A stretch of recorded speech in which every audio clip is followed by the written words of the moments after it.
को एक ऐसा पेन शुरू हुआ और वो पैर पे आके गिर गया। सडनली ऐसा मैंने उसको देखा, मेरे हाथ पैर एकदम नम हो गए थे और हॉस्पिटल में उसको डिक्लेयर किया गया कि ही इज़ नो मोर।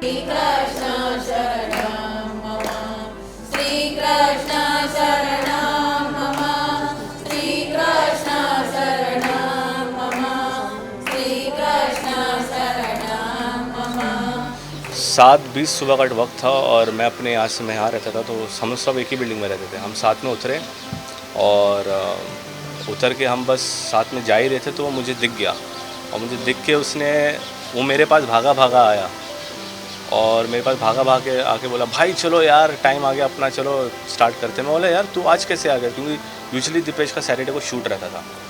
तो बोला, नहीं यार आज मेरा 1 बजे का कॉल टाइम है और मैंने सोचा कि थोड़ा खेल के चले जाऊँ। तो हम लोग दोनों भाई कंधे में कंधा हाथ डाल के जा रहे थे और बहुत सपोर्टिव था वो मेरे हर काम के बारे में। हम लोग काम के बारे में डिस्कस, क्योंकि हम एक ही फर्टिलिटी से थे, तो हम काम के बारे में डिस्कस बहुत करते थे। तो जा रहे थे साथ में, तो पूछा कि आपका क्या नेक्स्ट आ रहा है। मैंने बोला तेरा क्या हो रहा है। अभी सब बातें करते करते हंसी मजाक करते हम अंदर पहुँचे ही कि वो बॉलिंग टीम में था, मैं बैटिंग टीम में था। मैं उसके पीछे खड़ा था और उसने बॉलिंग करनी शुरू करी। उसने पूरी 6 बॉलें डाली। 6 बॉलें डाल के जब वो घूमा और मेरे पास आया, मेरे हाथ में उसकी टोपी थी। वो टोपी लेने जब मेरे पास आया तो उसको एक ऐसा पेन शुरू हुआ और वो सडनली कोलैप्स होते मेरे पैर पे आके गिर गया। मैंने उसको पकड़ा, संभाला और मैंने उसको देखा तो वो धीरे धीरे उसकी सांसें बढ़ने लग गई थी। और वो चीज़ एक ऐसा हो गया कि मैं शॉक हो गया कि मैंने दीपेश को ऐसा कभी देखा नहीं, और ना ही वो कभी ऐसा कोई पेन या कुछ ऐसा उसको मैंने तकलीफ़ या मैंने उसको बीमार कभी नहीं देखा। और वो इतना एक्टिव, इतना जिम करने वाला बंदा, ज़िंदगी को अच्छे से जीने वाला बंदा, हँसाते रहने वाला बंदा। सडनली ऐसा मैंने उसको देखा, मेरे हाथ पैर एकदम नम हो गए थे और हमने उसी वक्त एम्बुलेंस को फ़ोन किया। और एम्बुलेंस के आने का हमने वेट इसलिए नहीं किया क्योंकि बहुत उनके नंबर्स काफ़ी, ये डायल करिए, वो डायल करिए, ये डायल करिए, वो डायल करिए। उतने में मैंने बोला गाड़ी निकालो और हमने गाड़ी में जैसे उसको ले गए तो हॉस्पिटल में उसको डिक्लेयर किया गया कि he is no more. And वो एक ऐसी चीज़ हो गई है कि मुझे बहुत टाइम लगेगा कोप अप होने में, बिकॉज एक दोस्त है आपका और आप एक दोस्त को खो देते हो, लेकिन जब आप उस दोस्त को आप अपने हाथ में खोते हो तो उसका जो दर्द और वो जो पेन और वो जो दिमाग में 24 आवर्स होंगे, मीडिया वाले फ़ोन करते रहते, पूछते रहते और बार बार वो चीज़ दोहराना बताना मुझे भी बहुत तकलीफ़ दे रहा था। एंड मैं एक ही चीज़ कहूँगा कि वो बहुत बड़ा एक दिल में ना होल कर गया मेरे।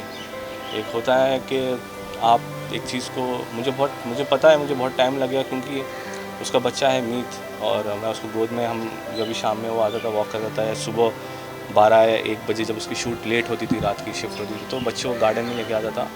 तो गोद में मैं उसके बच्चे को लेके हम खेलते थे, हम लोग, मैं यहाँ पे बिठा देता था, चाचू बुलवाता था वो। और मैं कंपोज़र हूँ तो उसके बच्चे को गाने का बहुत शौक़ था, वो अभी से आ करता रहता था। तो मुझे बोलता था, भाई मेरा सपना है कि मैं मेरे बच्चे को सिंगर बनाऊँ, मैं इसके लिए ये करूँगा वो करूँगा।